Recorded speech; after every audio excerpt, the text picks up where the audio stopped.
What's going on, everybody? Dan with Right Now Powder Coating, and in today's video I thought I would do a recap, kind of just an overview of how I've liked our new wheel stripping system with Greensolv versus B17 and rim strip. But first I want to show you guys the progress we're making on the growth, so let's get into it.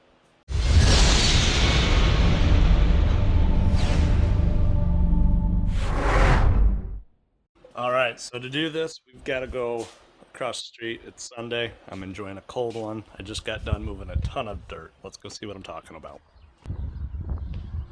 All right, that is a ton of crap. Bricks, rocks, glass, there's all kinds of stuff in it. This used to be a building, and then they knocked it down 25, 30 years ago. So I've been moving dirt, getting this all level. We've got our footings all in, and then the retaining wall, and got our sand separator in for our wash bay.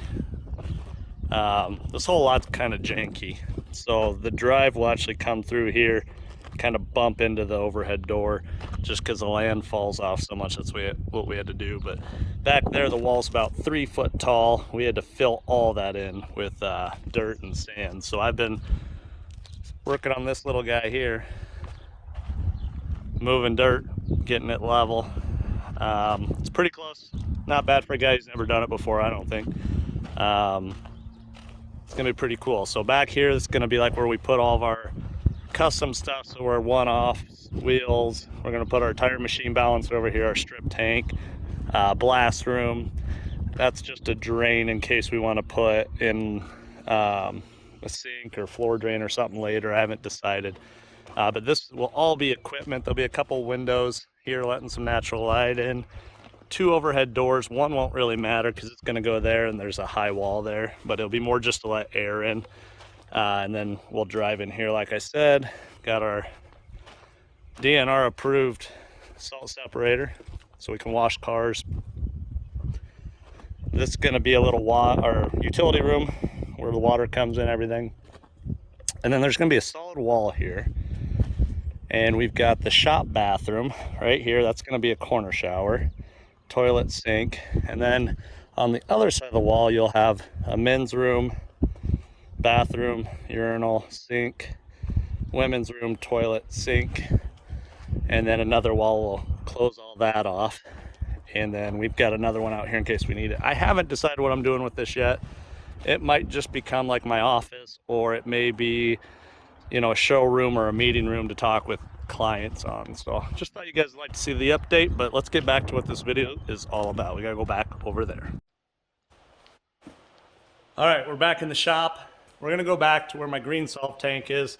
We've had this for a year now, and we don't do as many wheels as we used to. I will kind of prelude that, but we do about 3 sets a week. We used to do about 5 to 10, but right now we're just on 3. So let's take a look at the tank. Let's talk about what my thoughts were, how I'm liking it, and all that kind of stuff.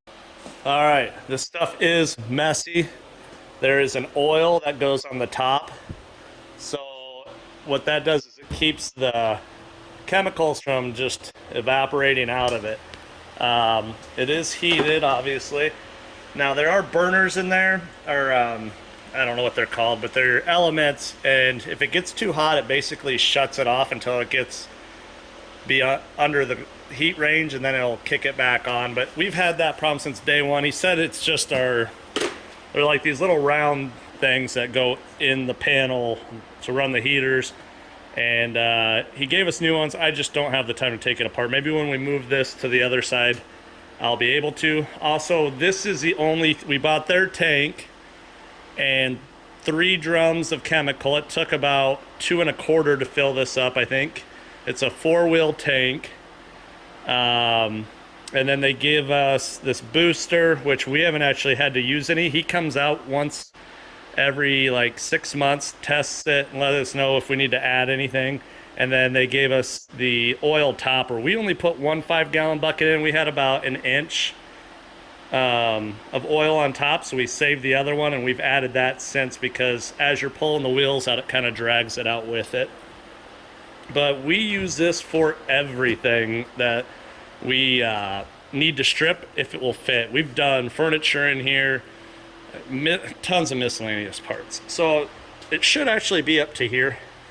We need to order more, but we're a year in and this is the first time I'm having to order more chemicals. So the tanks are over $2,000 a piece, but I was spending about $900 a month on B17 and rim strip.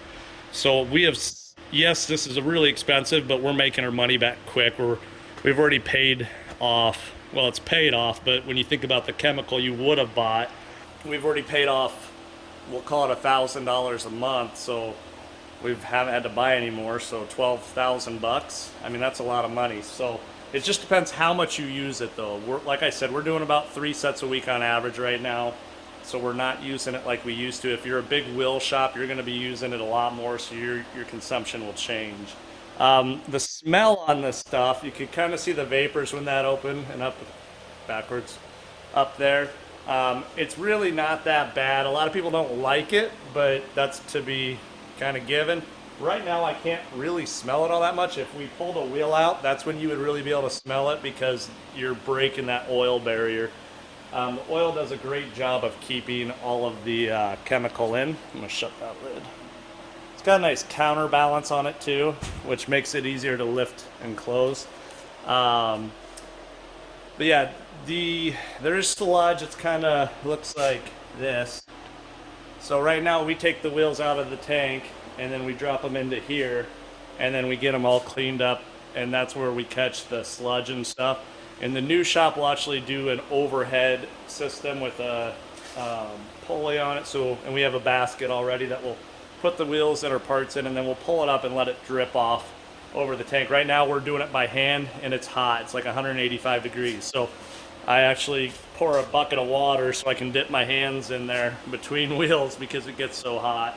So definitely, if you can afford it or build it, do an overhead crane system where you can pick it up, pull it out. And that way you can pick it up. It'd be even better if you can slide it sideways. So when we do ours, we'll have the tank, it'll pick it up, and then we'll slide it over and put it down into this.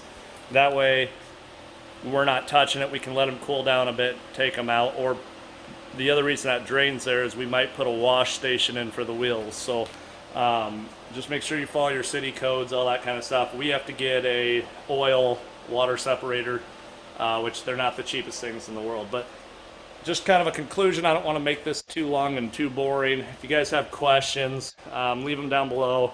I can't guarantee I'll get to them in a timely manner at all, but I would never go back. I haven't been chemically burned since we went to this system. My lungs don't hurt. even though we had a fresh air mask, it was still in the shop. It literally corroded the oven. This is our new oven that's been up for months, and it looks just like it did, other than, you know, the burn, the whatever. But this thing rusted out. It rusted all of our hardware out, that B17.